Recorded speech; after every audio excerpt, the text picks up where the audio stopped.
బబియా చనిపోయారు. బబియా అనంత పద్మనాభ స్వామి ఆలయం కోనేరులో ఉన్న ఒక ముసలి. తన జీవితంలోనే ఒక మాంసం ముక్క కూడా తినలేదు.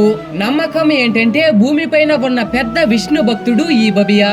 70 సంవత్సరాల వరకు కేవలం ప్రసాదం అంటే రైస్ మరియు జాగిరి మిక్స్ చేసి పెడతారు, అదే తిని బ్రతికిందట. భక్తులు గుడికి వచ్చి వాళ్ళ చేతులతో ప్రసాదం తినిపించేవారు.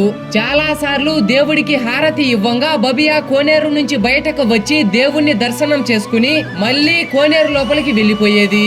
మీరు నమ్మకపోతే బబియా ఉన్న కోనేరులో కొన్ని వేల చేపలు ఉన్నాయి, కానీ ఏ రోజు ఒక్క చేపను కూడా చంపలేదు. దాంతో పాటు భక్తులను ఇప్పటి వరకు ఏమాత్రం ఇంజూరీ చేయలేదు. సరిగ్గా పౌర్ణమి రోజు బబియా చనిపోయారు. బబియాకి మోక్షం కలగాలని మనమందరూ కోరుకుందాం. ఓం నమో భగవతే వాసుదేవాయ అని ప్రతి ఒక్కరూ కామెంట్ చేసి వీడియోకి ఒక్క లైక్ చేయండి.